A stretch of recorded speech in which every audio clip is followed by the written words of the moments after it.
नमस्कार, आदाब। Crime petrol सतर्क के आज के इस केस में मैं अनूप सोनी आप सबका स्वागत करता हूं। सच को चाहे जितना मर्जी दबाया जाए, पर एक ना एक दिन सच बाहर जरूर आता है।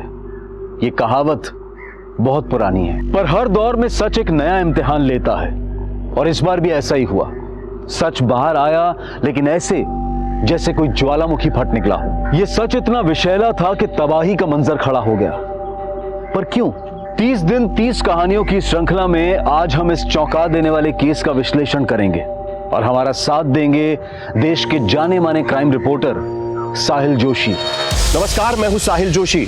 अगले 1 महीने तक क्राइम पेट्रोल सतर्क में मैं लेकर आ रहा हूं कुछ ऐसे अनसुने और अनदेखे केसेस जो मुझे लगता है कि आपको देखना बेहद जरूरी है। डर वो मर्ज है जिसपे इंसान की सोचने की और समझने की शक्ति क्षीण हो जाती है। एक नॉर्मल इंसान भी एबनॉर्मल सा बिहेव करने लगता है।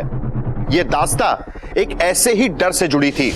ये एक ऐसी घटना थी जो एक टाइम बॉम्ब की टिक टिक सुइयों की तरह समय के एक लंबे पड़ाव को खौफ से भरने वाली थी। ये एक विचित्र और अचरज में डाल देने वाली कहानी है जिसने मौका वारदात पर मौजूद लोगों के होश उड़ा दिए थे।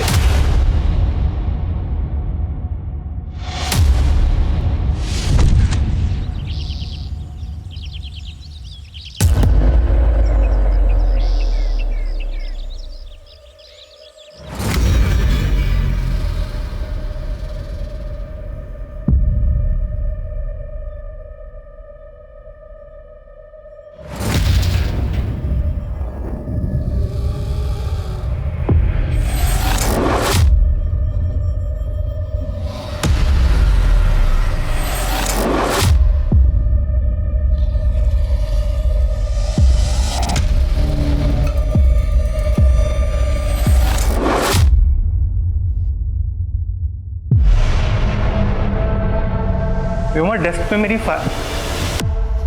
क्या हुआ? Vyoma, are you okay? इतनी डरी क्यों हुई हो? नहीं, कुछ नहीं सर। Are you sure? देखो, कुछ प्रॉब्लम। निहारिका कहाँ है? सर, निहारिका तो अभी तक आई नहीं है शायद।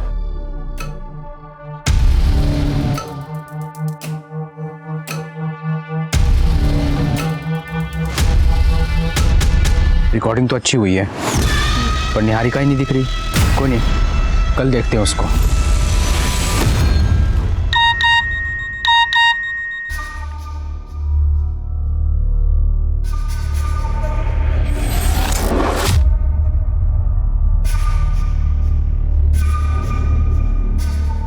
निहारिका, आई एम सॉरी, वो एक्चुअली तुम्हारा ब्रेकफास्ट रेडी है। मैं बस यही बताने आया था। That's so sweet. Thank you. My dear wife, गीले बालों में तुम बहुत सुंदर लगती हो। थैंक यू, पर वो अशोक ऑफिस के लिए लेट हो रहा है। ठीक है, तुम रेडी होके आ जाओ बाहर।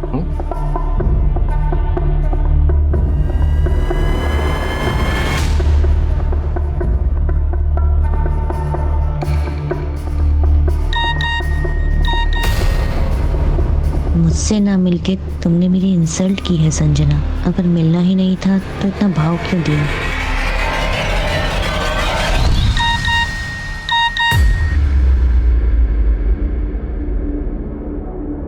तो तुम्हारी हाँ है या ना? हम आज शाम मिल रहे हैं या नहीं? माँ, सौरभ मुझसे जवाब मांग रहा है। कौन सौरभ? माँ, मैंने आपको बताया था ना कि मैट्रिमोनियल साइट में मैंने एक लड़के को पसंद किया है, वही सौरभ। वो मुझसे मिलना चाहता है, उसके बाद मैं आपको उससे मिलवा दूंगी। मुझे नहीं मिलना किसी सौरभ से। ये इंटरनेट वाले लड़कों पे ना मुझे बिल्कुल भी भरोसा नहीं है। ये टिफिन ले और ऑफिस जा। माँ, आप बहुत ज्यादा सोच रहे हो। माँ, क्या प्रॉब्लम है? जाने दो ना मिलने के लिए। और वैसे भी दी के लिए लड़का तो आप ढूंढ नहीं पा रहे। और सौरभ पसंद है ना, तू जा मिल के आ जा। तू चुप कर। देख बेटा, मैं तेरा रिश्ता किसी हारे गए लड़के से नहीं करा सकती। तू ना सौरभ को मना कर दे।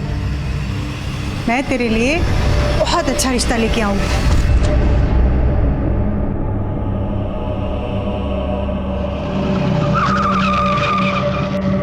प्रेम नगर ग्राहक सेवा बैंक चलो।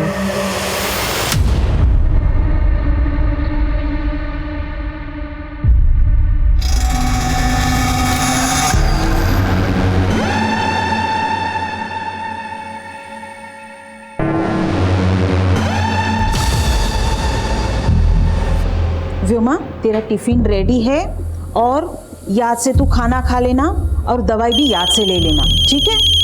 देख, तेरी फ्रेंड संजना का फोन आ रहा है, वो आती होगी। चल रेडी हो जा बेटा। अरे क्या हुआ बेटा, रो क्यों रही है? अरे देख लेना तो जल्दी ठीक हो जाएगी, कुछ नहीं होगा बेटा। देख, संजना का वापस फोन आ रहा है।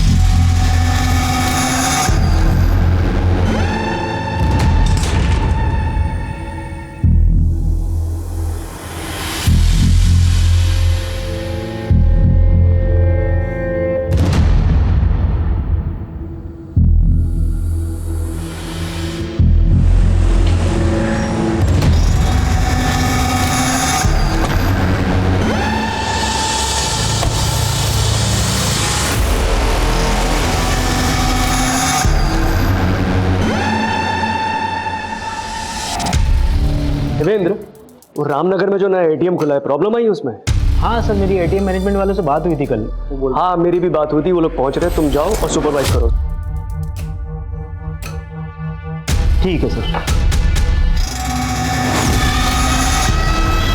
सर,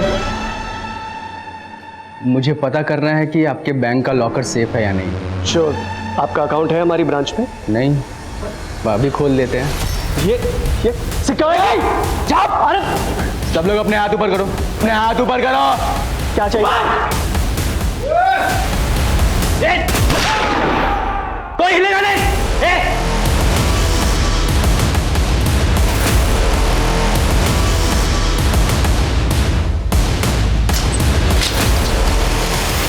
इधर सबके मोबाइल ले, ठीक है? सब लोग अपना अपना मोबाइल इसके पास दे दो, कोई चालाकी नहीं। चल ले,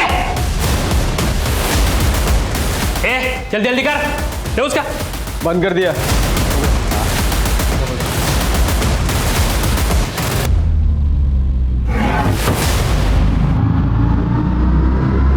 ये क्या कर रहा है?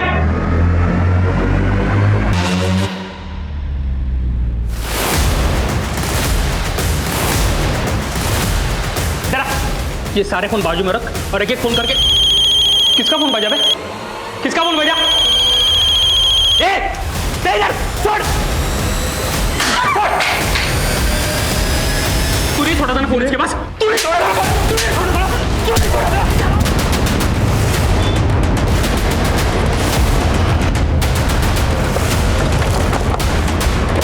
साहब, अंदर से गोली चलने की आवाज आई थी। अटैकर्स कितने लोग अंदर? साहब ये तो नहीं मालूम, लेकिन इतना देखा था कि उन लोगों ने गार्ड को गोली मार दी, फिर उसे बाद में उसे अंदर।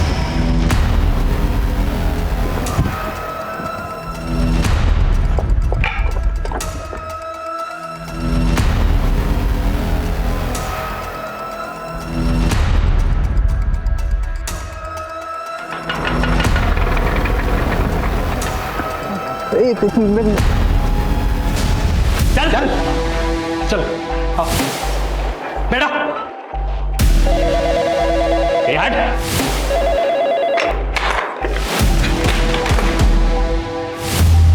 सर, लैंडलाइन भी कट कर दिया और बाकी सारे स्टाफ का फोन भी स्विच ऑफ आ रहा है। सुबह जब तुम बैंक से निकले थे उस वक्त बैंक के अंदर कितने लोग थे? सर 2-4 कस्टमर थे और बैंक का स्टाफ था सर, बस। बैंक के पूरे स्टाफ के नाम और नंबर ले लो। सर। पंकज सर, हमारी पूरी टीम को इस बात का ख्याल रखना है कि उन्हें हमारी एक्टिविटीज के बारे में कुछ भी पता नहीं चलना चाहिए। जो भी करना है छुप के करना है सर। और बैंक की सेंट्रल ब्रांच से कांटेक्ट करो, उनसे पता करो कि हमें बैंक के अंदर का सीसीटीवी एक्सेस मिल सकता है क्या। Yes sir. प्रियंका, बैंक के बाहर जो ये सीसीटीवी है, इससे हमें ये पता चल सकता है कि सुबह बैंक के अंदर कौन कौन लोग गए हों। इस सीसीटीवी की फुटेज अरेंज करो तुरंत। सर।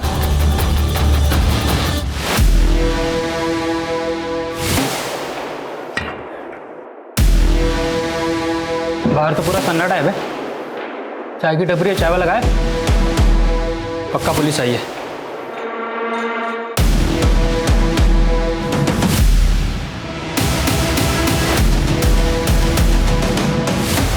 सर ये मनीष जी हैं, हमारे सीनियर स्टाफ। और सर ये अभिनव है, हमारा असिस्टेंट मैनेजर। और सर ये जो ऑटो से उतर रही है ना सर, ये हमारी हेड कैशियर संजना और उसके साथ सर व्योमा है सर। ये लोग कौन है जो व्योमा के बाद बैंक के अंदर गए? सर ये स्टाफ मेंबर्स तो है नहीं, हो सकता है हमारे कस्टमर हो। ये भी जो ये बाइक पर है, ये कौन है? ये भी सर स्टाफ मेंबर नहीं है, कस्टमर ही होगा।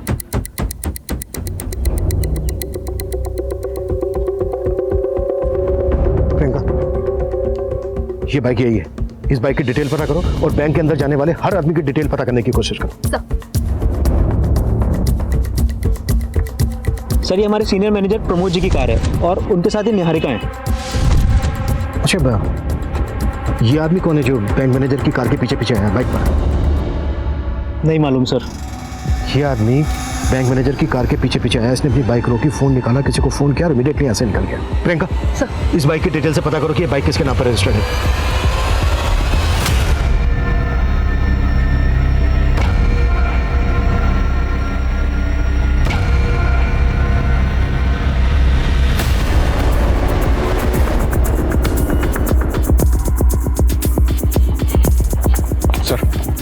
सेंट्रल ब्रांच से पता किया, यहाँ के सीसीटीवी ऑफ किए गए। बंद होने से पहले की फुटेज मंगवाई? जी हाँ सर, वो मुझे मेल करने वाले हैं। अबे साला, पक्का पुलिस है बाहर, मैंने देखा एक को। अब क्या करें बोल? सोचते हैं कुछ। ये सोचने की ज़रूरत नहीं, ये लड़कियां बचाएंगी हमें, उनके आबरू का कफन ओढ़ के निकलेंगे। क्यों मैडम, दर्द हो रहा है? थोड़ा दर्द दो, थोड़ा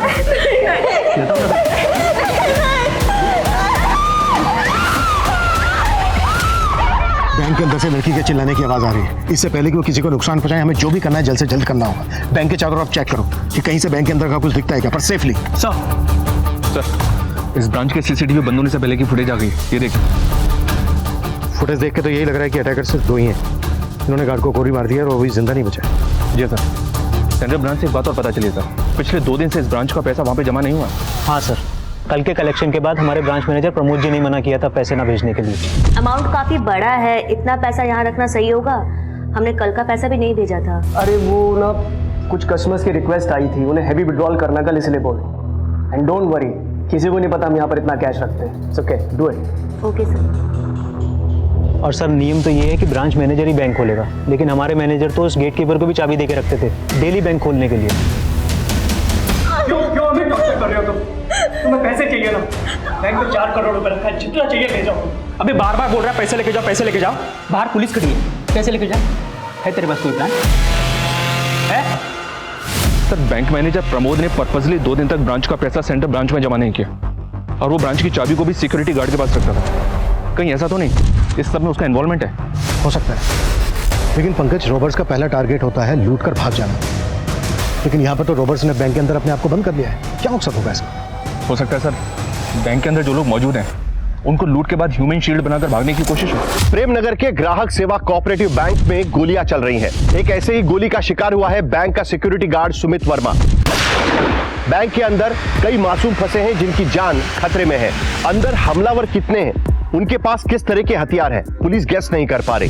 क्या यह वाकई कोई एंटी सोशल अटैक है जो लोकल पुलिस एटीटी को संपर्क कर रही है, या हमलावर लूट और डकैती के इरादे से आए हैं?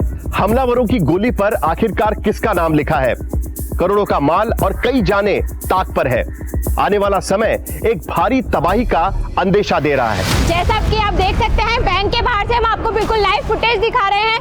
बैंक के बाहर फायरिंग भी सुनाई दी गई है, पुलिसकर्मी का यहाँ पे जमावड़ा लगा हुआ है।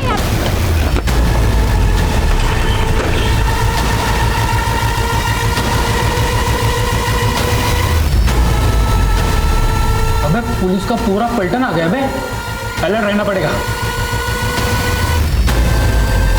हमारा मकसद है रॉबर्ट्स को पकड़ना, किसी भी इनोसेंट को कोई नुकसान नहीं पहुंचना चाहिए। क्लियर? जाओ अपनी अपनी पोजीशन ले लो। सर सिक्योरिटी गार्ड की एजेंसी में फोन किया, उनको बताया कि सुमित नाम का गार्ड मारा गया है। पर उनका कहना है कि सुमित नाम का कोई भी गार्ड उन्होंने इस ब्रांच में अपॉइंट नहीं किया था। व्हाट? यस सर, बल्कि उन्होंने एक दूसरे गार्ड की फोटो भेजी है मुझे, ये देखिए सर, बाबूलाल नाम है इसका। उनके मुताबिक इस ब्रांच में बाबूलाल ड्यूटी पर था। हाँ सर, बाबूलाल ही हमारे यहाँ ड्यूटी किया करता था, लेकिन एक हफ्ता पहले वो छुट्टी पे चला गया था। सर मुझे 2 दिन के लिए गांव जाना है सर, तब तक एजेंसी वाले सर इसे ड्यूटी पर भेजेंगे, फिर मैं 2 दिन के बाद आके ज्वाइन कर लूँगा सर। ठीक है, थैंक यू सर। लेकिन एजेंसी वालों ने तो हमें ऐसा कुछ नहीं बताया। सर इस बारे में तो मैं कुछ नहीं कह सकता, और सर प्रमोद जी ने ही उसे अलाउ किया था 2 दिन के लिए। तुम्हारा ये बैंक मैनेजर प्रमोद 2 दिन से पैसा अपनी ही ब्रांच में रखता है, सेंट्रल ब्रांच में नहीं भिजवाता। और अब ये पता चलता है कि वो ड्यूटी पे तैनात गार्ड की जगह किसी दूसरे को ड्यूटी पे रख लेता है। कहीं ऐसा तो नहीं है कि बैंक मैनेजर भी मिला हुआ है इन लोगों से? मैं क्या बता सकता हूँ इस बारे में। तुम्हारे मैनेजर ने तुम्हें बाहर भेजा था ना बैंक से? सर वो ATM मशीन खराब हो गई थी, मैं वो चेक करने गया था। सर आप चाहे तो चेक कर सकते हैं सर। चेक तो हम करेंगे ही। एक मिनट सर, ये बाइक किसी मुकेश माथुर की है। ये बाइक 3 दिन पहले चोरी हुई थी और उसने चोरी होने की कंप्लेन भी की है। मतलब इस बाइक से जो आया वो रॉबर था और वो चोरी की बाइक लेकर यहाँ आया? जी सर, इस आदमी की फोटो हमने सारे थानों में सर्कुलेट कर दी थी। उससे पता चला है कि ये आदमी एक नामी क्रिमिनल है, उत्कल, जो पहले भी चोरी और लूट के मामलों में अंदर जा चुका है। अच्छा, वो दूसरी बाइक जो बैंक मैनेजर की कार के पीछे आई थी वो किसके नाम पर रजिस्टर है? सर वो किसी देव कुमार के नाम पर रजिस्टर है। ये वो देव कुमार, मायानगर के एड्रेस पे।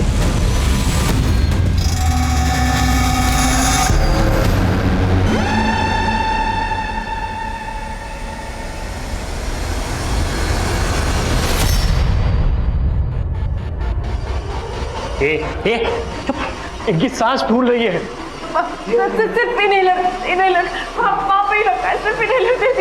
करके बैठ, बड़ी डॉक्टर बनती है। क्यों बुड्ढे, क्यों नौटंकी कर रहा है? प्रॉब्लम उनको इनहेलर दे दो ना। अबे चुप। कौन सा है? अबे तेरी तो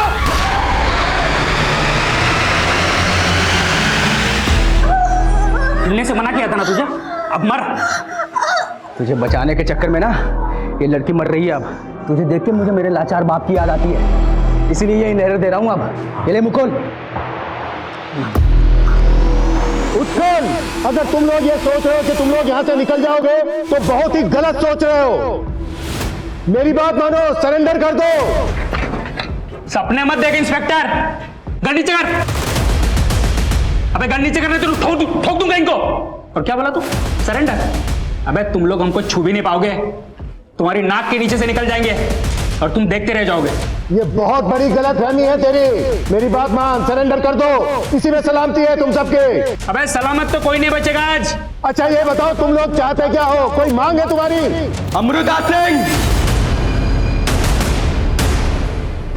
1 घंटे के अंदर अमृता सिंह को यहाँ देखना चाहता हूँ। ये अमृता सिंह कौन है? पता लगाओ, पुलिस हो तुम।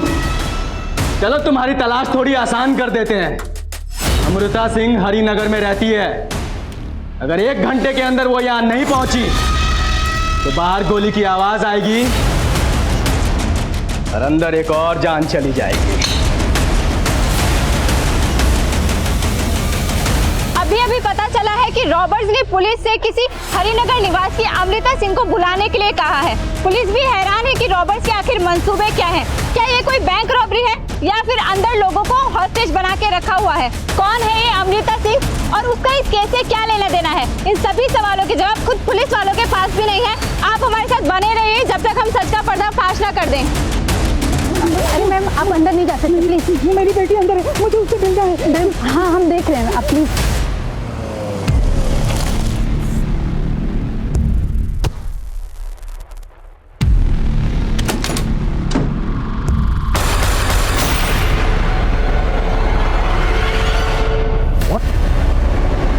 बाबूलाल का मर्डर? बाबूलाल की बॉडी को पोस्टमार्टम के लिए भिजवाओ और पता करो कि ये बाबूलाल सुमित को कैसे जानता था कि बाबूलाल ने बैंक में अपनी जगह पर सुमित को काम पर लगवाया। अब तक हम मानकर चल रहे थे कि बाबूलाल ने सुमित को अपनी जगह काम पर लगवाकर ये प्लान बनाया हो, पर बाबूलाल को तो मर्डर हो गया और यहाँ पर सुमित मारा गया। और सर ये हरिनगर के किसी अमृता सिंह को बुलाने की बात कर रहा है। इतने बड़े हरिनगर में अमृता सिंह को कैसे ढूंढेंगे? एक काम करो, हरिनगर पुलिस की मदद लो अमृता सिंह को ढूंढने के लिए। Okay sir. हेलो सर, जो देव कुमार नाम का आदमी बैंक मैनेजर को फॉलो कर रहा था वो एक प्राइवेट डिटेक्टिव है। डिटेक्टिव? जी सर, फिलहाल वो अपने ऑफिस से गायब है। हो सकता है डिटेक्टिव क्रिमिनल्स के लिए बैंक की रेकी करने आया हो। इस डिटेक्टिव की पूरी कुंडली निकालो, जल्द से जल्द अंदर चाहिए मुझे। आकाश सेंटर ब्रांच से इस ब्रांच की एक हफ्ते की फुटेज मंगवाओ, क्विक। सर, वो एक बैंक एम्प्लॉय व्योमा सैनी की मदर हैं। उनका कहना है कि बैंक आने से पहले व्योमा ने सुसाइड नोट घर पर छोड़ा था। Suicide note? सर, मेरी व्योमा को बचा लीजिए सर, वो खुद को खत्म कर देना चाहती है। इस लेटर में उसने वही लिखा हुआ है। व्योमा को फेशियल डिसीज है, उसकी वजह से मेरी बच्ची को बहुत तकलीफ होती थी, उसकी वजह से शायद। अच्छा एक बात बताइए, कभी उसको देखकर आपको ऐसा लगा कि वो किसी दबाव में है, किसी के प्रेशर में है, या वो कनेक्टेड हो इस रॉबरी से? नहीं सर, ऐसा कुछ भी नहीं है। प्लीज मेरी बच्ची को बचा लीजिए सर। संजना दीदी, संजना दीदी, संजना दी। देखो व्योमा, जिंदगी में हमेशा सब खुश नहीं रहते।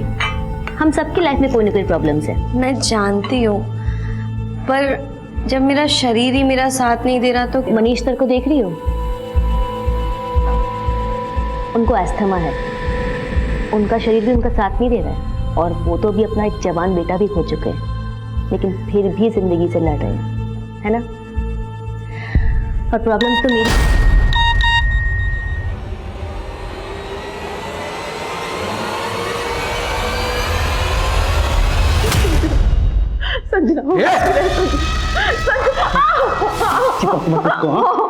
उसका दर्द है ना, वो सहेगी।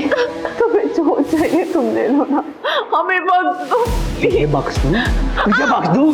तुझे तो सबसे पहले नोचूंगा मैं। सारी तेरिया चरित्र अपने पति के होते हुए मैनेजर के साथ सोच लिए तू।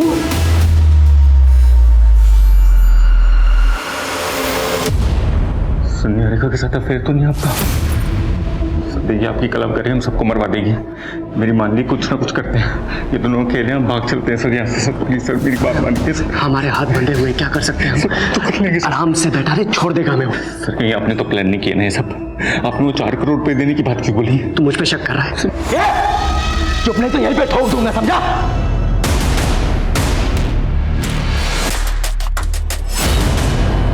अमृता सिंह क्यों नहीं आया अब तक? हरिनगर पुलिस से मेरी बात हुई। हरिनगर में आज सुबह ही अमृता सिंह नाम की एक लेडी का मर्डर हुआ है। What? हरिनगर पुलिस अभी क्राइम सीन पे ही है, मैं भी वहीं जा रहा हूँ। लेकिन सर अभी कह नहीं सकते कि ये वही अमृता सिंह है जिसकी वो क्रिमिनल बात कर रहा है। ये क्रिमिनल कोई बड़ा गेम खेल रहा है। पता करो जिस अमृता सिंह का मर्डर हुआ है, उस अमृता सिंह का उत्कल, डिटेक्टिव देव कुमार और इस बैंक के किसी भी एम्प्लॉय से कोई कनेक्शन है?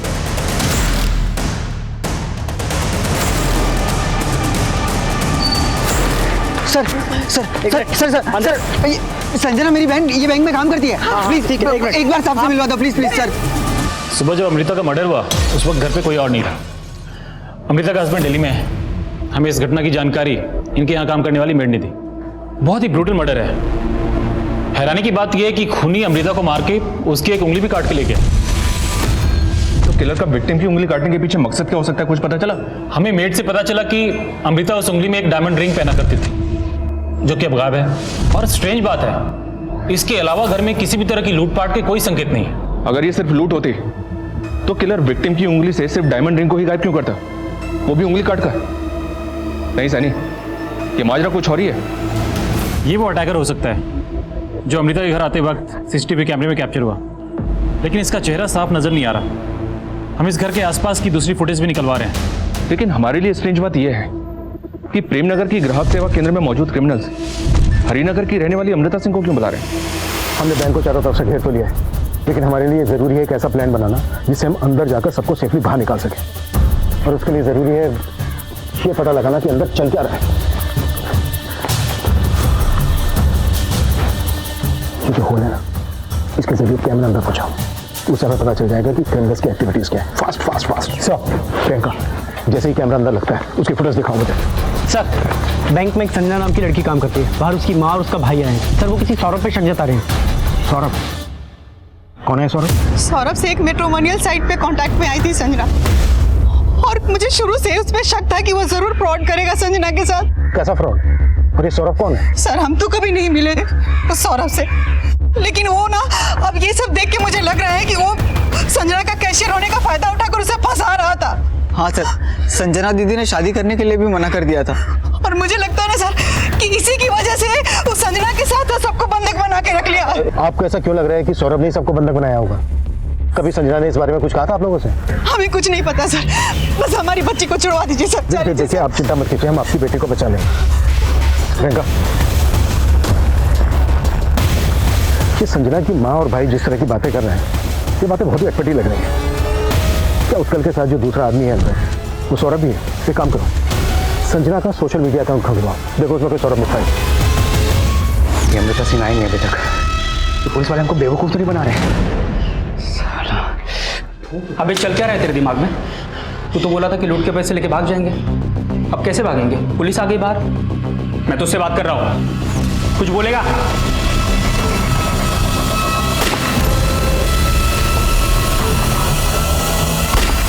स्मार्ट बनने की कोशिश मत कर इंस्पेक्टर, वरना सब मरेंगे। देख मेरे हवलदार पे गोली चला के तूने अच्छा नहीं किया। तू ये बात चाहता क्या? क्या मांग है तेरी? बता तो दिया है कहाँ अमृता सिंह?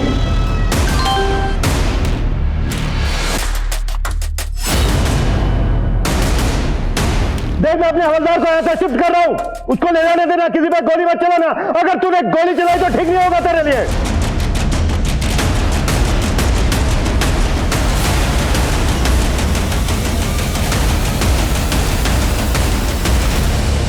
सर उस फुटेज में जो आदमी नजर आ रहा है, उसी ने अमृता सिंह का मर्डर किया है।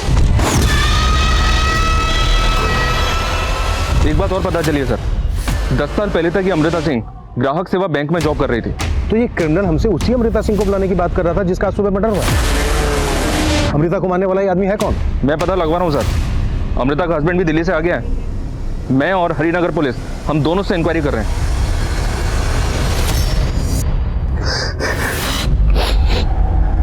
योगेश जी, माफ कीजिए, मैं जानता हूं कि सही वक्त नहीं है क्वेश्चन पूछने, but it's very urgent. Sunny, footage में ये जो आदमी है, क्या आप बता सकते हैं कि कौन है?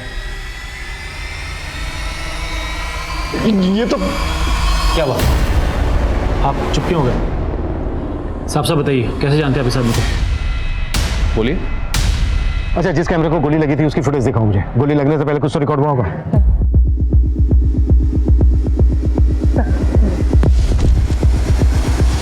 इस आदमी का बॉडी। हाँ पंकज। सर उस आदमी का नाम पता चल गया है, उसका नाम रजनीश है। हैरानी की बात तो यह है सर कि इस रजनीश ने 6 महीने पहले अमृता को 10 लाख रुपए में अपनी किडनी बेची थी और अब उसी ने उसका मर्डर कर दिया। उत्कल, हम अच्छी तरह से जानते हैं कि रजनीश इस वक्त तुम्हारे साथ अंदर मौजूद है और हमें इस बात का भी अंदाजा है कि डिटेक्टिव देव कुमार भी तुम्हारे साथ मिला हुआ है। अब तुम ये बोलो कि तुम चाहते क्या हो? बहुत तेज दिमाग चल रहा है तेरा इंस्पेक्टर। ना पीछे पीछे, पहले अमृता की बात कर ले। कहाँ है वो? अमृता सिंह का तो तूने सुबह ही मर्डर कर दिया है रजनीश। पता चल गया तुम्हें? बहुत अच्छी बात है। अब सुजीत सिंह का पता लगा। सुजीत सिंह? 15 मिनट है तुम्हारे पास। अगर सुजीत सिंह नहीं मिला ना तो यहां और जाना जाएंगी। Yes sir. अमृता सिंह इस बैंक में 10 साल पहले काम करती थी और अब ये क्रिमिनल्स किसी सुजीत सिंह की बात कर रहे हैं। हो सकता है सुजीत सिंह भी इस बैंक से कनेक्टेड हो। तुम जानते हो किसी सुजीत सिंह को? सुजीत सिंह? सर एक सुजीत सिंह हमारे बैंक के सीनियर पोस्ट पे काम करते हैं और उनके अंडर में इस एरिया की 16 ब्रांचेस आती हैं सर। इस सुजीत सिंह का एड्रेस और नंबर दो मुझे जल्दी। सर ये सुजीत सिंह का एड्रेस और फ़ोन नंबर तो मेरे पास नहीं है, लेकिन ये सारी इन्फॉर्मेशन आपको बैंक की सेंट्रल ब्रांच से मिल जाएगी सर। सेंट्रल ब्रांच में फ़ोन करो। डिटेक्टिव देव कुमार पकड़ा गया।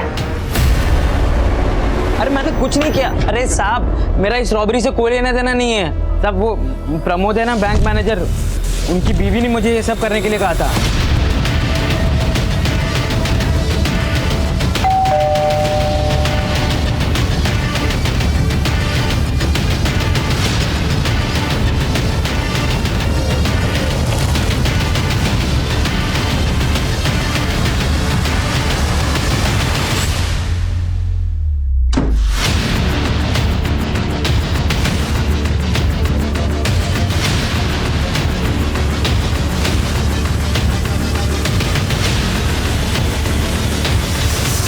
सर ये रजनीश के घर से एक स्केलेटन मिला।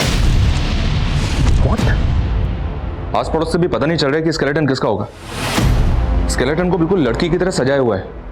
एक बात बोलूं सर, स्केलेटन की उंगली में वही डायमंड रिंग पहनाई हुई है जो अमृता की उंगली से काट के निकाली गई थी। पक्का रजनीश ने कहीं और भी मर्डर किए होंगे। अब शायद हमें यह भी सुनने को मिले कि अगला मर्डर इसने सुजीत सिंह का किया है। एक काम करो, इसका बैकग्राउंड अच्छे से खंगालो और ये भी पता करो कि इसके घर में स्केलेटन किसका है। Okay okay sir. Sir Devendra ने हमें जी सुजीत सिंह के बारे में बताया था, मेरी उनसे बात हुई है, वो जिंदा है सर। लेकिन अभी तक हमें ये श्योर नहीं है कि वो किस सुजीत सिंह को यहाँ बुला रहा है। आई होप किसी दूसरे सुजीत सिंह का मर्डर ना हो। फिलहाल इस सुजीत सिंह को यहाँ बुला लो। मैडम, वो डिटेक्टिव मैंने अपने पति की जासूसी करने के लिए हायर किया था। उसका इस रॉबरी से कोई लेना देना नहीं है। क्या जासूसी कर रही थी आप अपने पति की? क्योंकि मुझे शक है कि प्रमोद का उनकी कुलीग निहारिका के साथ अफेयर चल रहा है। हमें भी ये शक है कि आपके पति उन बैंक रॉबर्स के साथ इन्वॉल्व हो सकते हैं। कहीं ऐसा तो नहीं कि आप उसके साथ मिलकर कोई गेम खेल रही हो? प्रमोद का मुझे नहीं मालूम, लेकिन मैं कोई गेम नहीं खेल रही हूँ। और आप ये सारी बातें निहारिका के पति से क्यों नहीं पूछती हैं? उसे भी मालूम होगा कि निहारिका प्रमोद के साथ क्या गेम खेल रही है।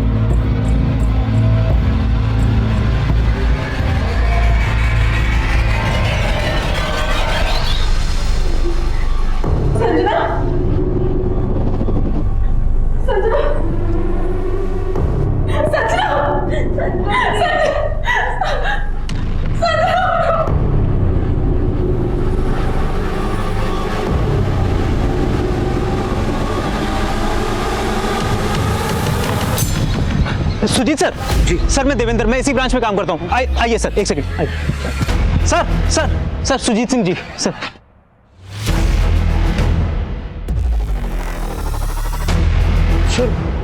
मैं इनमें से किसी को भी नहीं जानता। आप अपनी एक्स एम्प्लॉय अमृता सिंह को तो जानते होंगे। इस रजनीश ने उसका मर्डर कर दिया है और अब उसने आपको बुलाया। आप कुछ बता सकते हैं क्या चाहता है ये? मेरी तो कुछ समझ में ही नहीं आ रहा है। मुझे बहुत जोर से पेशाब आएगी। बिठा इसको। कब तक बिठाएगा इनको? तू करना क्या चाहता है इनके साथ? तू तो बोला था कि पैसे लेके भाग जाएंगे। मैं तेरे से बात कर रहा हूँ। मैं सोच रहा हूँ ना। अब मैं क्या सोच रहा है तू? अबे बुड्ढे, इनको चेक करो। तेरे को बाप दिखता था ना इसमें? देख, मार दिया। अब मेरी बात का जवाब दे, तू पैसा लेके भागा क्यों नहीं? रजनीश, उत्कल, मैंने मना किया था ना गोली चलाने के लिए, फिर क्यों चलाई गोली? अब एक एक करके सब मरेंगे इंस्पेक्टर। बता सुजीत सिंह कहाँ है? तूने कहा था ना सुजीत सिंह को बुलाने के लिए। हमने बुला लिया सुजीत सिंह को। सुजीत सिंह इस बैंक के एरिया मैनेजर हैं। तुझे उन्हीं से बात करनी थी ना।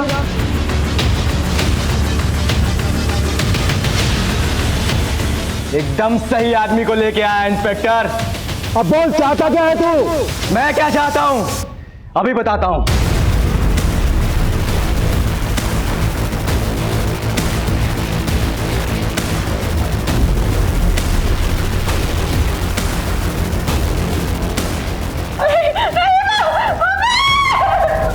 सुजीत सिंह, ये चीख सुनाई दी किसकी है? तो तुम नहीं बताओगे, ठीक है? ये लड़की बताएगी। क्या नाम है तुम्हारा? हाँ, मैं करवाता हूं बात, लेकिन तुम किसी को नुकसान मत पहुंचाना। मैं सुजीत सिंह बोल रहा हूं। मैं नहीं जानता तुम कौन हो, लेकिन मैं बताऊंगा कि मैं कौन हूं। मेरा नाम रजनीश दीक्षित है और मेरे बाप का नाम दिनेश लाल दीक्षित। कुछ याद आया? सुजीत सिंह, तेरी जुबान क्यों सिल गई? तू बोल नहीं तो ये लड़की खामोश हो जाएगी। बस रजनीश, बस। मैं तभी रुकूंगा जब तू 16 साल पहले वाली कहानियां सबको बताएगा, जिसने एक परिवार को पूरी तरीके से तबाह करके रख दिया। बताता हूं, मैं सब बताता हूं। सर, जिस कंपनी को आपने 50 करोड़ का लोन सैंक्शन किया है वो एग्जिस्ट ही नहीं करती है। दिनेश, सब एग्जिस्ट करती है। मैंने अपनी रिपोर्ट सुजीत सर को सबमिट कर दी है।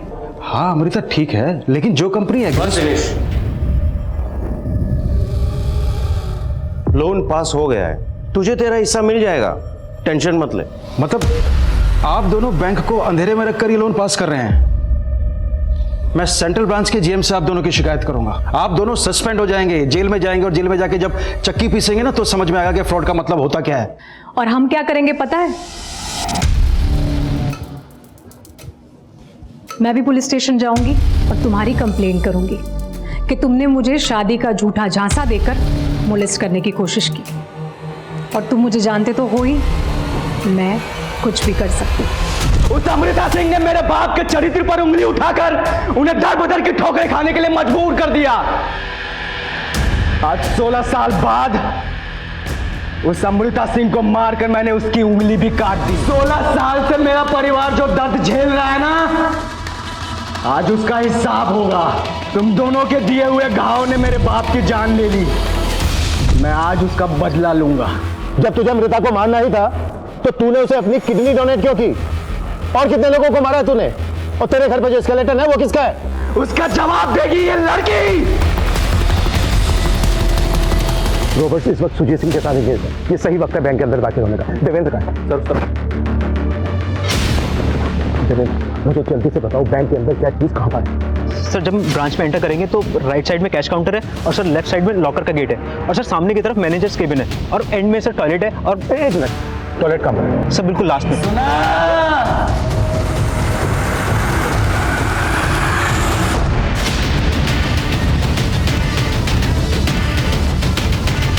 सुजीत सिंह, बता कौन है असली निहारिका?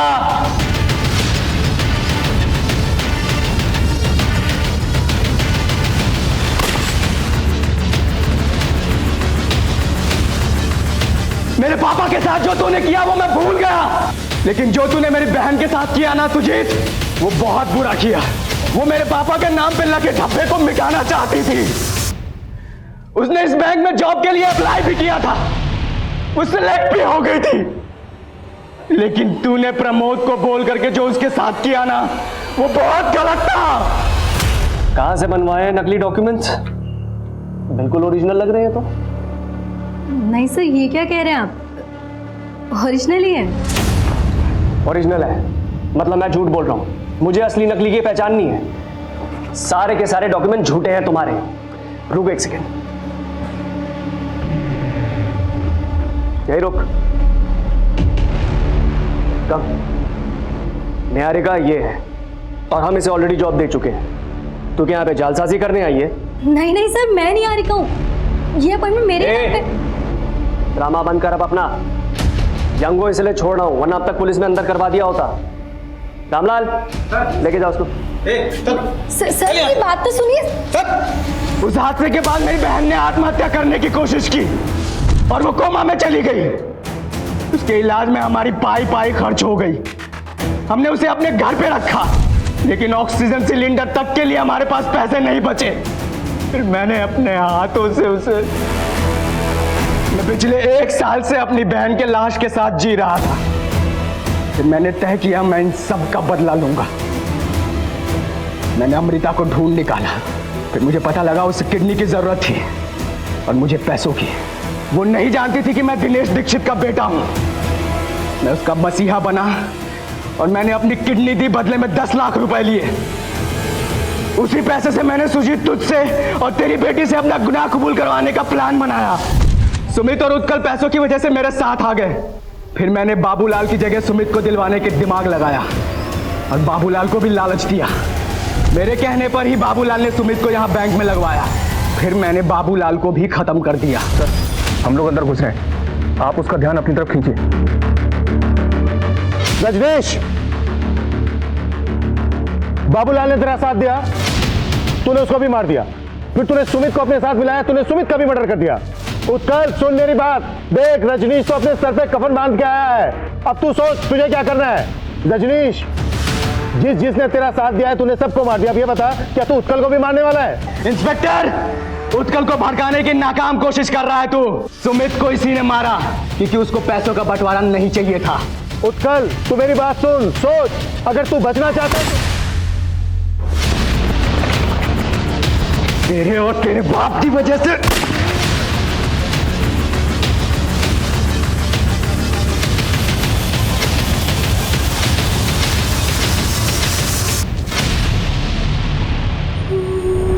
जब भी कोई जुर्म छिपाया जाता है तब वो कभी ना कभी इसी लावे की तरह फटता है। ये भी एक ऐसी सनक का अंजाम था जिसने पुलिस के पसीने छुड़वा दिए। लेकिन सोचने वाली बात यह है कि आखिरकार रजनीश दीक्षित को ये सब करके क्या मिला। वो अपने परिवार के साथ हुई नाइंसाफी के खिलाफ एक कानूनी लड़ाई भी लड़ सकता था। लेकिन उसने अपराध का रास्ता चुना। उसके इसी सनक के खेल में एक पुलिसकर्मी समेत कई लोगों की जान चली गई।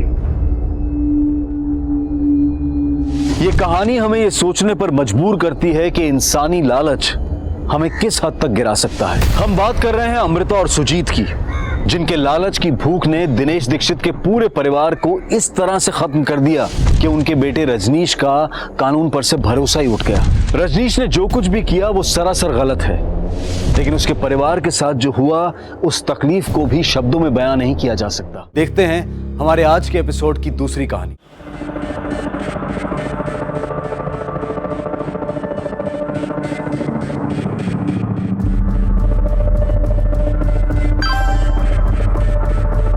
बाहर आ जाओ।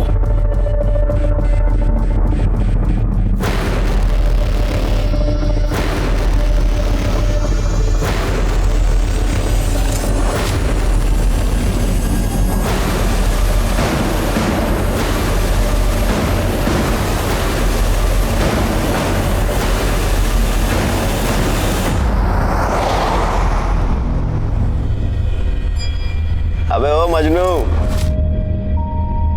अब तो हाथ छोड़ दे भाभी जी का, सब कुछ छोड़ के आ गई तेरे लिए। सारा इंतजाम हो गया? इंतजाम? अरे सब इंतजाम हो गया।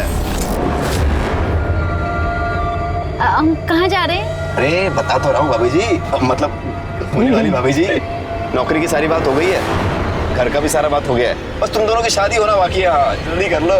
हाँ तो वो भी करवा लेते हैं ना। ओ मंगलम भगवान विष्णु मंगलम गरुड़ध्वजा।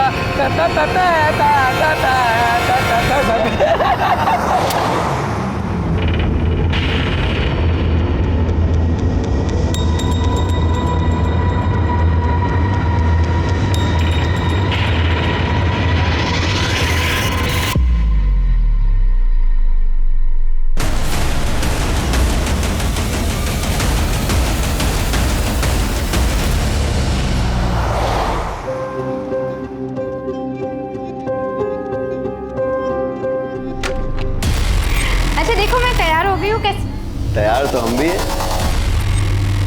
3-3 दूल्हे।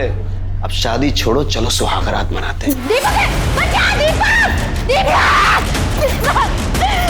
बचाओ! दीपक बचाओ नहीं, दीपक फंसाओ। वही तो बेच के गया तुमको हमें। अब पैसा वसूल करने दो, शोर मत मचाओ, समझी तुम? अबे पकड़ उसको, पकड़। शांति से करके हम छोड़ देते, समझी तुम? लेकिन जो लात मारी है ना हमको, देखो तुम्हारा हम क्या हाल करते हैं।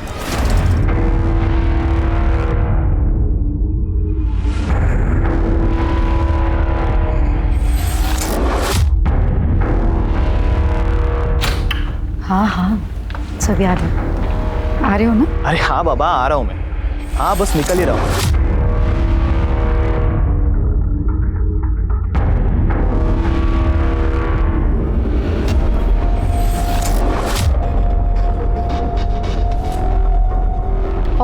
हीरोइन, सारा दिन ये पंखा साफ करना है, बाकी का काम तेरा बाप करेगा क्या?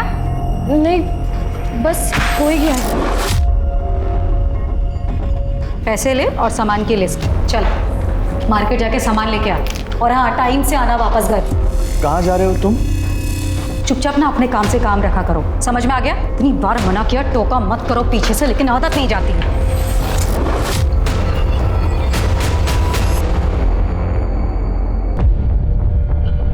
सर मेरा नाम दीपा कुलकर्णी है, मैं एक सोशल वर्कर हूँ। मुझे ये लड़की कल रात को अकेले रोड पर मिली। सर ये बहुत घबराई हुई थी, मदद मांग रही थी, और जब इसने मुझे अपने बारे में बताया तो मुझे लगा कि इसे पुलिस स्टेशन ही ले जाना चाहिए, और इसीलिए आज सुबह होते ही मैं इसे यहाँ ले आई हूँ। अच्छा किया आपने। नाम क्या बेटा तुम्हारा? सब हमारा नाम मोहिनी संथाल है। कहाँ की रहने वाली हो? झारखंड, तरवा गांव से है। क्या हुआ तुम्हारे साथ? सब हमारे माँ बाप नहीं है, चाचा के घर रहते हैं। एक दिन चाचा बोले मंडी जाना है, धोखे से किसी आदमी को बेचती है। बस आप ही के पास आ रहा हूँ। ये मैडम जी कौन है? वो तो नहीं मालूम साहब। फिर एक जगह गाड़ी रोके और वो तीनों पेशाब करने के लिए उतर गए और हमको मालूम नहीं था साहब कहाँ जा रहे हैं। बस भागते रहे और शहर पहुंच गए, पर हमको बहुत डर था कि वो हमें पकड़ ना ले। रोड पे हम रोते रहे, फिर ये दीदी आई। तुम बिल्कुल फिक्र मत करो, तुम एकदम सेफ हो। शिरके, मोहिनी को एनजीओ भेजने की तैयारी करो। तृप्ति, इसके चाचा के डिटेल्स, गांव के डिटेल्स सब ले लेना। ये दीदी के साथ जाओ।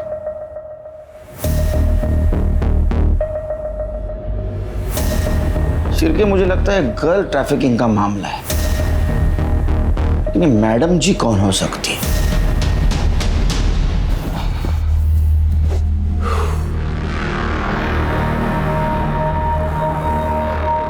यार वो लड़की आने वाली थी ना, क्या हुआ उसका?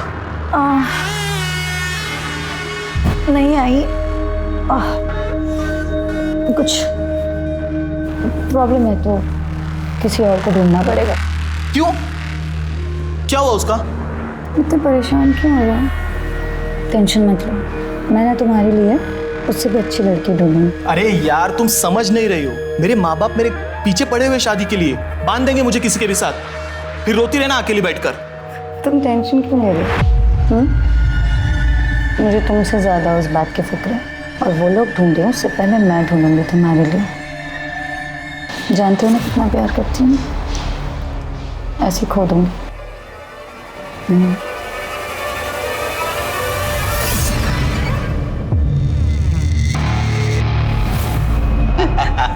अबे 17 साल के नागपुर पहुंचते ही 1.5 लाख मिलेंगे इसके। नोट गिनने की तैयारी कर ले।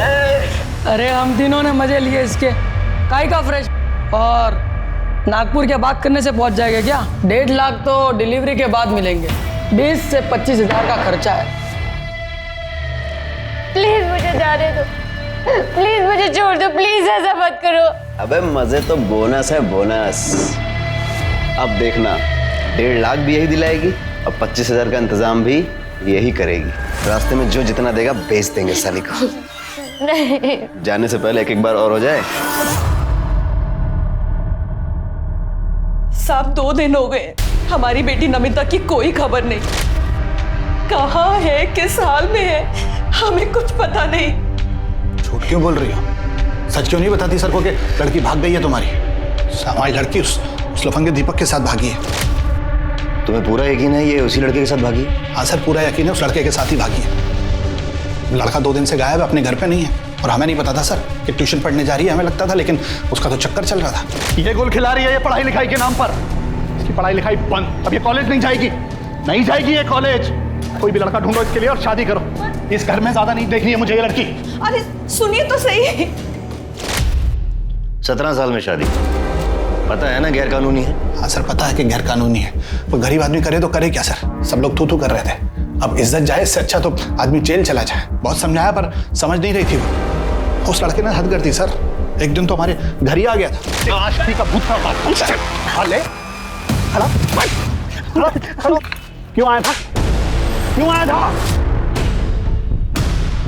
अंकल, मैं नमिता से प्यार करता हूँ अंकल, उससे शादी करना चाहता हूँ अंकल। छोड़ दे पापा। तेरी बारात में अर्थी निकालूंगा यहाँ से। पापा, अगर उसे कुछ हो गया ना, मैं अपनी जान दे दूंगी, आप देख लेना। साहब प्यार से बात करना तो इन्होंने कभी सीखा ही नहीं। इतनी सख्ती दिखाई, इतनी सख्ती दिखाई कि बेटी घर से ही भाग गई। मैं उसे प्यार से समझाऊंगी, बस एक बार ढूंढ दीजिए, एक बार ढूंढ दीजिए मेरी बेटी को। देखिए आप घबराइए नहीं, आप दीपक और नमिता की डिटेल्स नोट करवा दीजिए, हम उन्हें जल्द से जल्द ढूंढेंगे। समझे?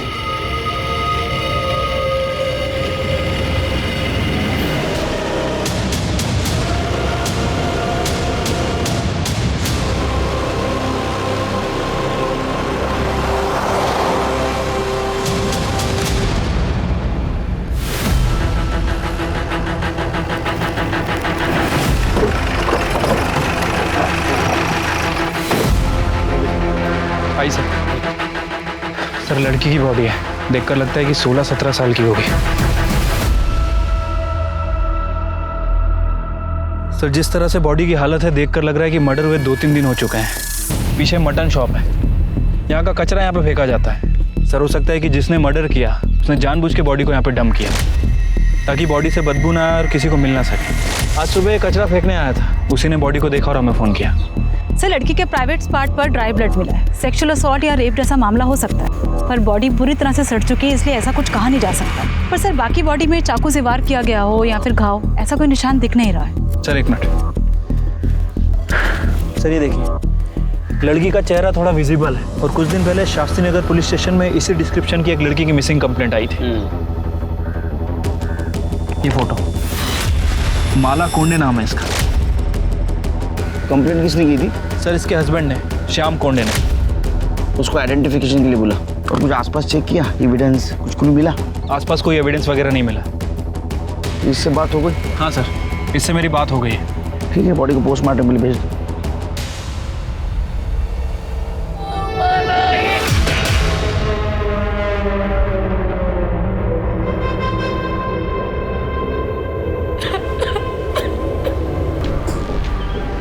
माला मटन शॉप गई थी? नहीं सर, हमारे घर नॉनवेज नहीं बनता। वो सब्जी लेने गई थी और शाम तक नहीं लौटी, और ना ही फ़ोन साथ ले गई थी कि फ़ोन लगा करके देखी कि वो कहाँ पे है। फिर अगले दिन जब वो नहीं लौटी तो मैंने मिसिंग की कंप्लेंट लिखवाई थी। आप लोगों को किसी पे शक, किसी से कोई झगड़ा, दुश्मनी जो ऐसा कर सकता है? सर हम लोग मिडिल क्लास लोग हैं, हमारी किसी से क्या दुश्मनी होगी। ठीक है जाओ।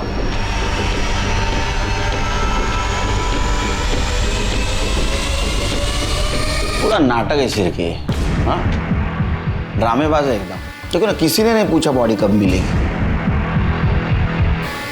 कुछ झोल लग रहा है। एक काम करो, माला की डिटेल्स निकालो और एक कोंडे फैमिली की भी डिटेल्स निकालो।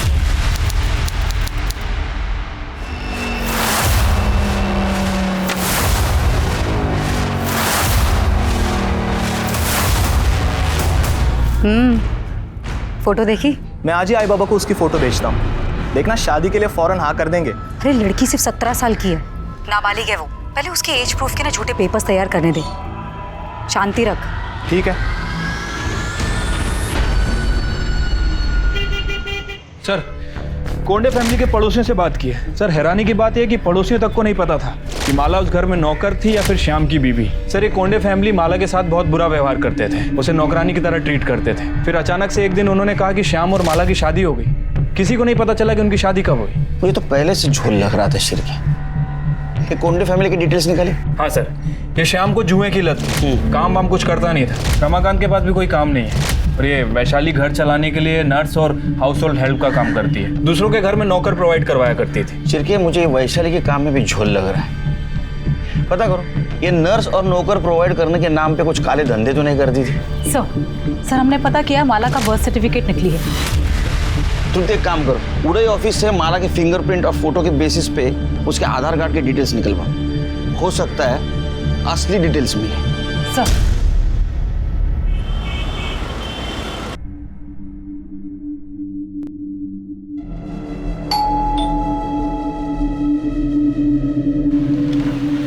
नमस्ते। नमस्ते आंटी। आंटी नमिता दीदी कहाँ है? बेटा वो घर पर नहीं है, अपने मामा के घर गई है। कुछ काम था क्या? हाँ आंटी, मैं क्लास में फर्स्ट रैंक लाई हूँ ना, तो मुझे उनको थैंक यू बोलना था। पर मम्मी वो तो घर पर ही नहीं है। कोई बात नहीं बेटा, तो आंटी को दे दे, आंटी नमिता दीदी को दे देगी। देखिएगा नमिता बहुत अच्छी टीचर बनेगी, उसकी तो ज़िंदगी सफल हो गई। चलिए अब हम निकलते हैं।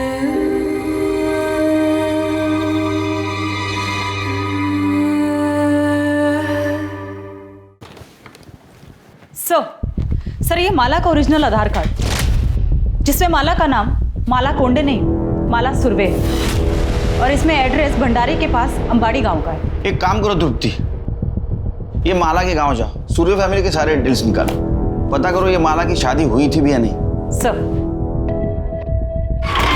सर माला की पीएम रिपोर्ट। सर रिपोर्ट के हिसाब से उसकी मौत 7 सितंबर की शाम 4 बजे से 6 बजे के बीच में हुई है। बहुत ज़्यादा सेक्स करने की वजह से खून बहना, बॉडी को सही न्यूट्रिशन ना मिलना, थकान, मतलब कुपोषण की वजह से उसकी मौत हुई है। सर साथ ही साथ उसकी बॉडी पर सिगरेट के जलाने के निशान भी हैं, नाखून के खरोच के निशान भी और काटने के निशान भी हैं, और बॉडी पर 3 अलग अलग लोगों के सीमेन सैंपल भी मिले। इंसान नहीं, हैवान। इतनी छोटी सी उम्र में उसके साथ जबरदस्ती की कई सारे लोगों ने, सिगरेट के चटके दे, काटा, उसको खरोचा, हो सकता है उसके साथ गैंगरेप भी किया होगा और इसके वजह से उसका खून बहा और वो मर गई। हो सकता है सर। वैसे कोंडे फैमिली के बारे में जो इन्फॉर्मेशन मिली है उसे भी झुटलाया नहीं जा सकता सर, क्योंकि थकान, बॉडी को सही न्यूट्रिशन ना मिलना, कुपोषण, ये भी मौत का एक कारण है। चिरकिया, हमें इन्फॉर्मेशन नहीं, सबूत चाहिए। हमें पता करना होगा ये शाम की शादी हुई थी भी या नहीं, और ये भी पता कर दे ये कोंडे फैमिली सच बोल रही है झूठ। और एक चीज पता करनी होगी, ये श्याम और रमाकांत का डीएनए हमें बॉडी पे जो सीमेंट्स मिले उससे मैच होता है या नहीं। अरे देवा, देख बोला था ना मैंने, ये माला ना सिर्फ शक्ल से भोली दिखती है लेकिन है नहीं। साहब मुझे पक्का मालूम था ये माला ना बाहर जाके 10 जगह मुंह मारती है। अरे ये उसका पति है। अरे जब भी छूने जाता ना उसको तो काटने दौड़ती थी वो। बहुत लेता था ना उसकी साइड, बोलती रह गई मैं तुझे। अरे धोखा दे रही थी वो तुझे। सर मैं उससे बहुत प्यार करता था। वो जब खो गई थी तब पूरे मार्केट में उसे ढूंढने गया था। पुलिस स्टेशन में रिपोर्ट लिखवाई थी मैंने। तुम्हारी शादी हो गई थी ना, तो रजिस्ट्रेशन भी हुआ होगा, मैरिज सर्टिफिकेट है? साहब शादी 2 महीने पहले हुई थी। अब सर्टिफिकेट ये रजिस्टर करवाते तब तक तो माला ही चली गई। अच्छा शादी की फोटो दिखा दीजिए। हाँ सब शादी तो इतनी धूमधाम से हुई नहीं थी, बस घर वालों के सामने ही घर में हो गई थी। और उसके बाद फोटो भी खींचा था तो फ़ोन से ही खींचा था, और इसके हाथ से फिर गलती से फ़ोन पानी में गिर गया, चालू नहीं हो रहा था, फिर फ़ोन फेंक दिया। बहुत प्रॉब्लम है आपके लाइफ में, तो आपके पास कुछ प्रूफ नहीं था इसलिए तुम लोगों ने उसका बर्थ सर्टिफिकेट डुप्लीकेट बनवाया। हालांकि उसके आधार कार्ड के ऊपर उसके घर का एड्रेस भंडारा का था। क्या आधार कार्ड? उसके पास आधार कार्ड भी था, लेकिन हम लोगों को तो खाली बर्थ सर्टिफिकेट मालूम है, और वो तो अनाथ है ये पता था। पर बाप रे, अनाथ भी हो गई? कहाँ मिली आपको? वो ऑफिस आई थी मेरे।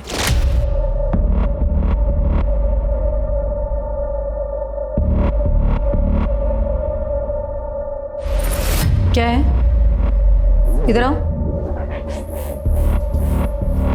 दीदी मेरा नाम है माला, मैं अनाथ हूँ, मेरा कोई नहीं है। कोई काम मिल जाता तो। पढ़ी लिखी हो? ज़्यादा पढ़ी लिखी तो नहीं हूँ, पर झाड़ू पोछा कर सकती हूँ। ठीक है, आईडी में कुछ आधार कार्ड वगैरह कुछ है? फिर मैं देखती हूँ। आधार कार्ड तो नहीं है, पर हाँ जन्म प्रमाण पत्र है। ठीक है, मैं देख लेती हूँ, कुछ होता है तो मैं बताती हूँ।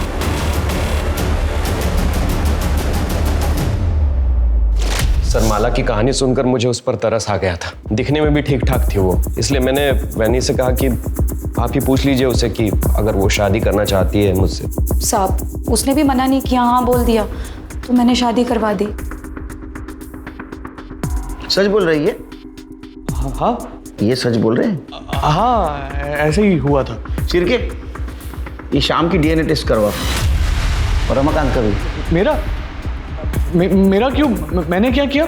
इसने कुछ किया? नहीं, मतलब मेरा मतलब है माला तो मेरी बेटी जैसी थी, बहू थी। डर क्यों रहे हो? हाँ चिरके, इन दोनों का डीएनए टेस्ट करवा।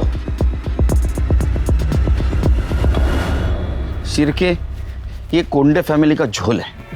वो रमाकांत देखा कितना डरा हुआ था। मुझे लगता है माला से जबरदस्ती प्रोस्टिट्यूशन करवाते थे। हो सकता है सर, लेकिन अगर 1% भी चांस हुआ कि माला एक काम जानबूझ के करती थी पैसे कमाने के लिए, तो सर? नहीं शिरकी, अगर वो जानबूझ के करती थी, इतने पैसे कमाती थी, तो पैसों का क्या करती थी? क्योंकि उसके मौत का एक कारण कुपोषण भी है, उसको ठीक तरह से खाना भी नहीं मिलता था। ये वैशाली के एजेंसी का कुछ पता चला है? ऐसी एजेंसी? हाँ सर, उसकी एजेंसी लीगल है, रजिस्टर्ड भी है। अपने खबरों को अलर्ट कर दो।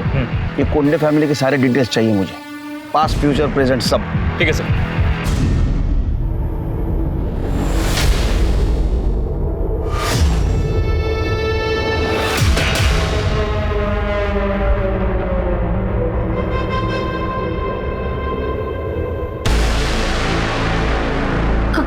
कौन हो तुम? प्लीज मुझे हाथ में लगा, प्लीज।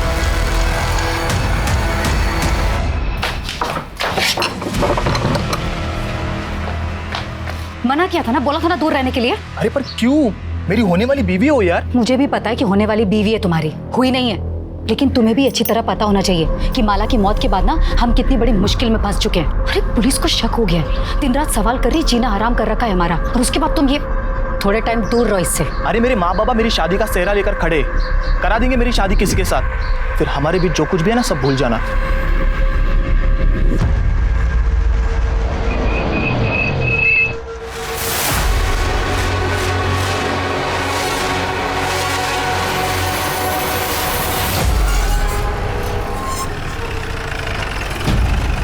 अच्छा सुनो, मैं राम बाबू के यहाँ पे आता हूँ, हैं? ठीक है? आप माला सुरवे के माता पिता सविता सुरवे और हीरानंद सुरवे हैं? नहीं, हम लोग राउत हैं। सुरवे तो वो थे जिनसे 4 महीने पहले हमने घर खरीदा था। तो वो लोग अब कहाँ हैं? पता नहीं। मैडम, सुरवे लोग तो ये गांव छोड़ के कब के चले गए? आप कौन? मैडम, मैं सुशीला, उनकी पड़ोसन। वो लोग बहुत कमीने थे, अपने बेटे मकरंद की शादी में खर्चा करने के लिए बेचारी माला को बेच दिया, और जब बिरादर में थूथू होने लगी तो ये घर बेचा और भाग गए। इसे पहचानती हो?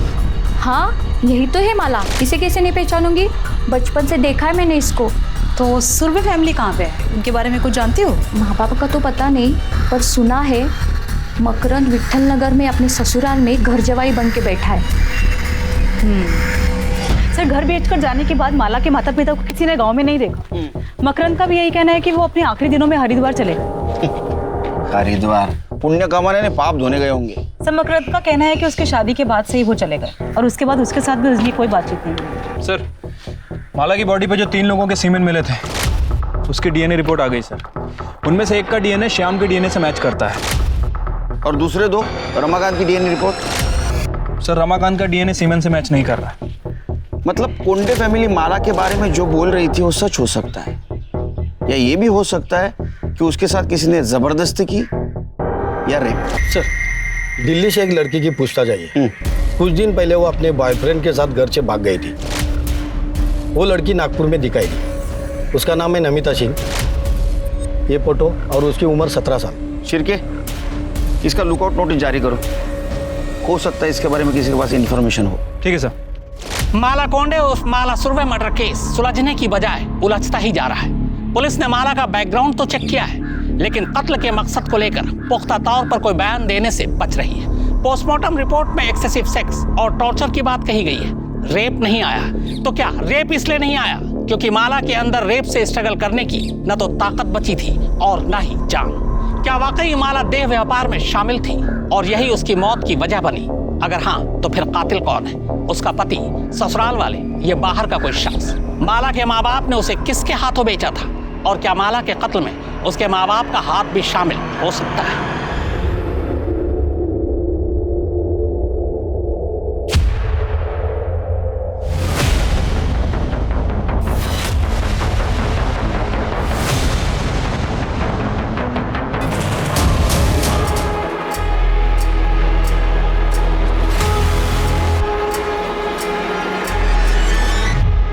तो तू चाकू देख के डर के भागा और टेम्पो से टकराया ना?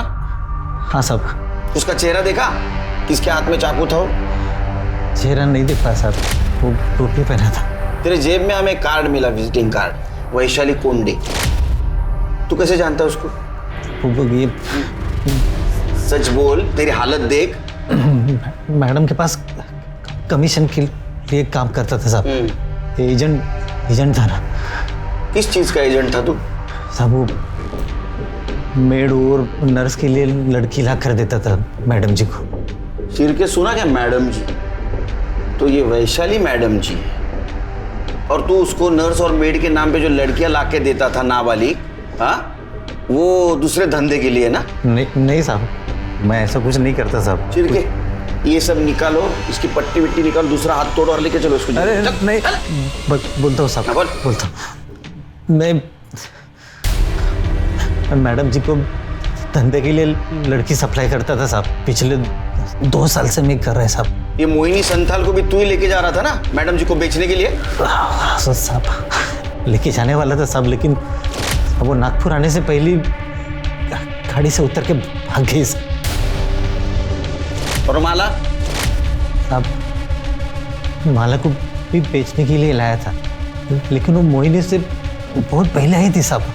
लेकिन शाम का उसके ऊपर दिल आ गया, तो फिर मैडम जी ने घर काम करने के लिए और शाम को खुश करने के लिए रख ली साहब। नमिता आ गई साहब। उसको उसके बॉयफ्रेंड ने प्यार के झांसे में घर से भगा के लेके आया था सब बेचने के लिए। यही थी? हाँ सब। वो मैडम जी इसको विकास को खुश करने के लिए रखा था, लेकिन इससे पहले विकास को कुछ करता उसने देखा कि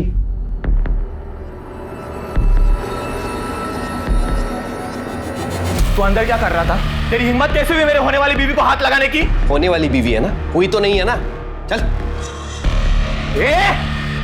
साले हर बार तेरी मन मर्जी नहीं चलेगी, समझा? दोबारा अगर तूने उसे हाथ लगाया ना तो लगाऊंगा। क्या करेगा बे तू? ये घर मेरा है और इस घर की हर चीज मेरी है, समझा? जो करना का। साले तुझे बहुत चर्बी आई हाँ? जान से मार दूंगा। चल। विकास, श्याम, छोड़ो, तुम लोग ये क्या कर रहे हो?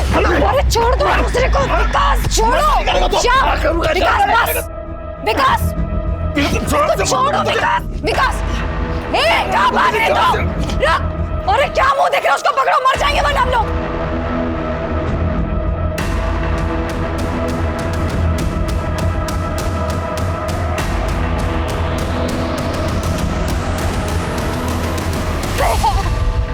भैया प्लीज बचा लो भैया।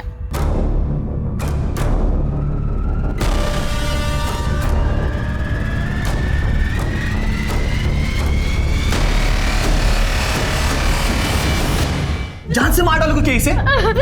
इसे अगर कुछ हो गया तो मैं शादी किससे करूंगा? इससे तू नहीं, मैं शादी करूंगा। बस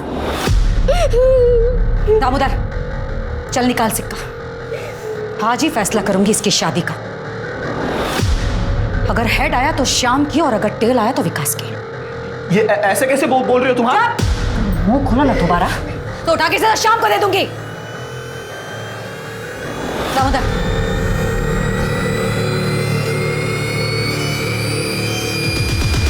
मैं जीत गया।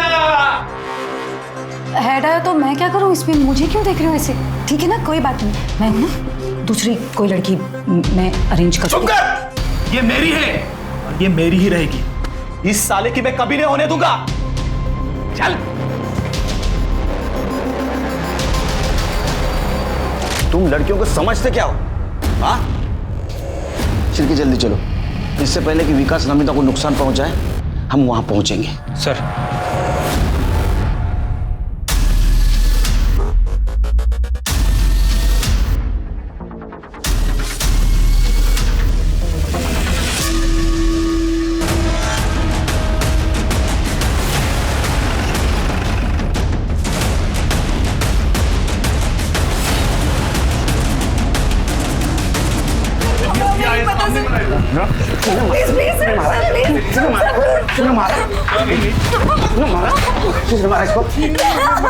तेरे हाथ में चाकू था?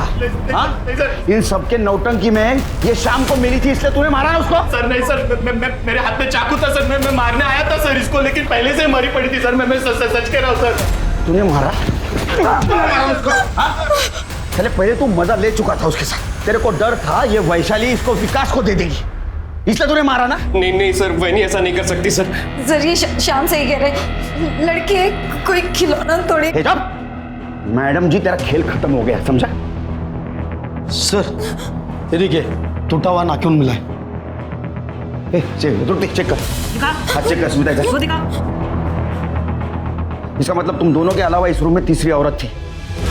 कौन थी? सच्ची कह रही हूँ, मुझे नहीं पता सर। हमने किसी औरत को नहीं देखा सर। शिरके, बॉडी को पोस्टमार्टम के लिए भेज दो और ये नाखून डीएनए एनालिसिस को भेज दो और इसके साथ मैच करवा के दो। इनको जेल में लेके जाओ और ऐसा मारो ना बिना हेड टेल किए, सब सच बोलेंगे। चलो लेके जाओ। मैंने मर्डर नहीं किया, सच कह रही हूँ मैं। लोगों के घर नर्स और मेड भेज भेज कर उतने पैसे नहीं कमाती थी जिससे घर चले, और ऊपर से क्लाइंट और लड़कियों का पुलिस वेरिफिकेशन का झंझट अलग, और इसमें लड़कियों को बेचती थी तो लाखों रुपए मिलते थे। सर मेरी मजबूरी थी ये करना, क्योंकि मुझे मालूम था कि मेरा पति रमाकांत एक नंबर का निकम्मा है और घर मुझको ही चलाना। नौकरी चले जाने के बाद जो बची कुछ हिम्मत थी वो भी चली गई। विकास और उसके बारे में मुझे पहले से ही पता था, लेकिन मैं कुछ बोल नहीं सकता था। क्या बोलता सर मैं? और औरत अगर सामने से आएगी तो कौन छोड़ता है? पर सर वो मुझसे उम्र में बड़ी थी, इसलिए घर वालों और सोसाइटी को दिखाने के लिए अपनी उम्र की लड़की से शादी करना मेरी मजबूरी थी। इसलिए वैशाली नमिता को मेरे लिए ढूंढ लाई थी। लेकिन जब मैंने पहली बार नमिता को देखा तो मेरा उस पर दिल आ गया सर। लेकिन उस साले शाम ने सब गड़बड़ कर दी। सर विकास को पता था कि माला मेरी है, फिर वो उससे मजे ले रहा था। और जब मैंने नमिता को हाथ लगाया तो मारने मरने पर उतर आया। वो कह रहा था कि वो मेरी होने वाली बीवी है, शादी करूंगा मैं उससे। जैसे कि उसको पता ही नहीं था कि शादी का सिर्फ नाम है। वो शरीफ बनने की कोशिश करता रहे थे, हमको सब पता है। उन जानवरों में से तू भी एक था ना? नहीं सर, सच में मैंने कुछ नहीं किया। मैं कसम खाकर कह रहा हूँ, मैंने कुछ नहीं किया। वैशाली तो जिन लड़कियों को लेकर आती थी उन लड़कियों पर मुझे तरस आता था। शुरू में थोड़ा बुरा लगता था, लेकिन इतना पैसा कमाने लग गई कि हर लड़की देखकर मुझे वो खरीदने और बेचने का सामान ही नजर आती थी। नमिता को किसने बेचा? उसके बॉयफ्रेंड दीपक ने? मुझे नहीं मालूम किसने बेचा, लेकिन ह्यूमन ट्रैफिकिंग पहले प्रोस्टिट्यूशन के लिए किया जाता था, लेकिन शर्म की बात यह है कि अब शादी के लिए दुल्हन तक खरीदी जा रही। ये चलन बढ़ रहा है और इसके बढ़ने की एक वजह यह भी है कि जनसंख्या में लड़के और लड़की के अनुपात के बीच में फर्क है। ये नतीजा बेटे और बेटियों में फर्क का है। यही वजह है कि बहुत सारी जगहों पर बेटियों को पैदा होते ही मार दिया जाता है। हरियाणा से ये चलन शुरू हुआ, लेकिन कई राज्यों में अब ये चलन बढ़ गया है। अगर ये चलन ऐसे ही चलता रहा तो न सिर्फ ये देश के लिए घातक होगा, बल्कि लड़के और लड़कियों के बीच जो फर्क है उसका फासला और भी बढ़ेगा।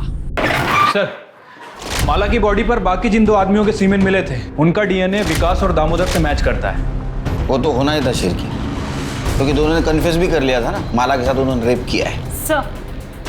सर हॉस्पिटल से फोन आया था, कल रात दामोदर की हॉस्पिटल में मौत हो गई।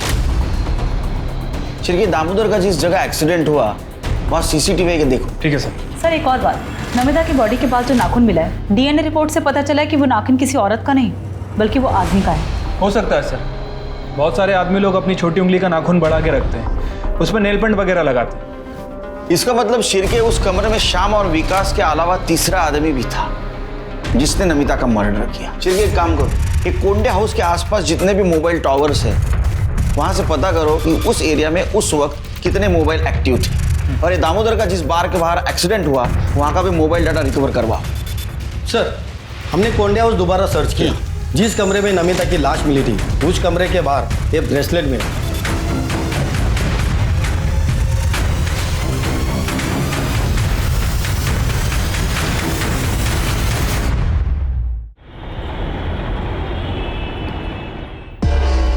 सर, मैं सच बोल रहा हूँ, मेरा ब्रेसलेट खो गया था। तू रहता कहाँ है? मैं दिल्ली रहता हूँ सर। दिल्ली में रहता है? तेरा ब्रेसलेट नागपुर में मिलता है, तो चोर ने यहाँ चोरी किया और नागपुर में फेंक दिया, वो भी उसी जगह जहाँ नमिता का मर्डर हुआ, रूम के बाहर। हाँ देख, तेरा मोबाइल लोकेशन भी ना उसके घर के आसपास का दिखा रहा था उस दिन। सच बोले तो हड्डियां तोड़ दूंगा तेरे। वो मुझे दिल्ली पुलिस से पता चला सर कि नमिता नागपुर में। मैं सीधा नागपुर के लिए निकल गया सर। वहाँ मेरा एक दोस्त रहता है, उसको भी मैंने बोला कि नमिता नागपुर में है, वो चेक करे। अपने 12 तारीख की शाम को मेरे उस दोस्त को नमिता दिखाई दी, तो उसने मुझे इन्फॉर्म किया। मैं छुपते छुपाते जब वहाँ पहुँचा सर तो मैंने देखा कि दरवाजे से टकराकर मेरा ब्रेसलेट वहाँ गिर गया था। बाद में पुलिस की गाड़ी आई तो मुझे वहाँ से भागना पड़ा सर। मैं डर गया था, मुझे लगा अगर पुलिस मुझे नमिता के पास देखेगी तो मुझ पर ही शक करेगी। शक नहीं, हमें यकीन है, सिर्फ साबित करना बाकी है। जब मर्डर हुआ वहां एक नाखून मिला, तू भाग रहा था ना, उसी वक्त तेरा नाखून टूट के वहां गिरा था। चिरके, इसको नागपुर ले चलो। मर्डर स्पॉट पे जो नाखून मिला था ना, उसे इसका डीएनए मैच करवा। अगर वो मैच हो गया ना बेटा, तो तेरी तो विकेट गई। हाँ? महेंद्र सलाखों के पीछे था, जबकि दीपक को उसी के दोस्तों ने मरने के लिए रेलवे ट्रैक पर छोड़ दिया था। हालांकि पुलिस को अब तक उसकी लाश नहीं मिली थी। इस सब के बीच पुलिस ये भी पता लगाने की कोशिश कर रही थी कि दामोदर और वैशाली के अलावा ह्यूमन ट्रैफिकिंग और देह व्यापार में अलग अलग राज्यों के बीच कौन कौन और कितने लोग इन्वॉल्व थे। तभी एक और हैरान करने वाली खबर सामने आई। रिपोर्ट के मुताबिक नमिता के कमरे में मिला टूटा हुआ नाखून महेंद्र का नहीं था। तो कौन हो सकता था जो उस दिन आउट हाउस में नमिता तक पहुंचा और उसका मर्डर करके फरार हो गया। सर जिस बार के बाहर दामोदर पर हमला हुआ, हमने वहाँ का डंप डाटा चेक किया। 3 नंबर मिले, एक दामोदर का, दूसरा गाड़ी वाले का और तीसरा दिल्ली का है। और यही नंबर मर्डर के वक्त नमिता के घर के पास भी एक्टिव था। किसका number? Sir Shirke, Delhi police को इन्फॉर्म करो, इसको अरेस्ट करें।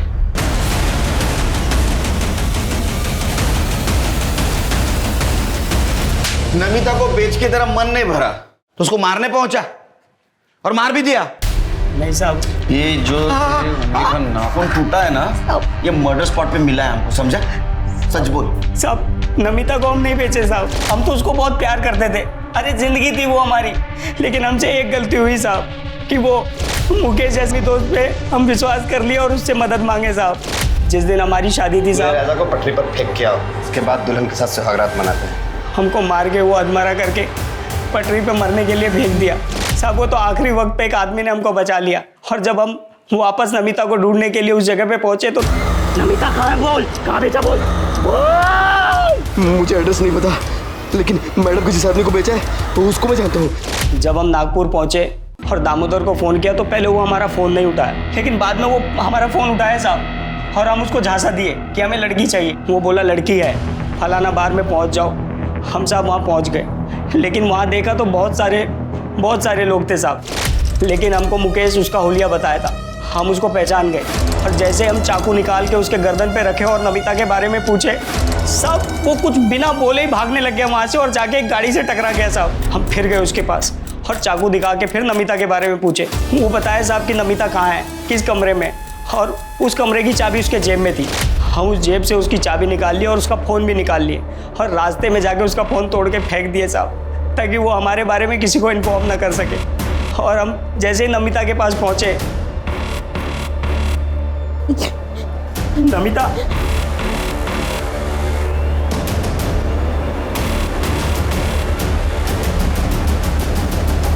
तुम क्या लेने आए हो अब यहाँ? देखने आए हो मैं जिंदा हूँ या मर गई? या फिर तुम्हारे 3 दोस्तों ने मेरे साथ क्या किया? मेरे पापा ठीक कहते थे, तुम 1 नंबर के घटिया आदमी हो। तुम मुझे क्या, तुम अपनी माँ बहन किसी को भी भेज सकते हो, पता है तुम्हें? अरे नहीं बेचा मैंने तुम्हें यार, नहीं बेचा है। तुमने सिर्फ मुझे नहीं, मेरे जैसे पता नहीं कितनी मासूम लड़कियों को बेचा होगा। तुम्हें और तुम्हारे उन 4 दोस्तों को मैं छोड़ूंगी नहीं, मैं मार दूंगी तुम्हें। और कब पता नहीं गुस्से में हम उसको चाकू मार दिए साहब।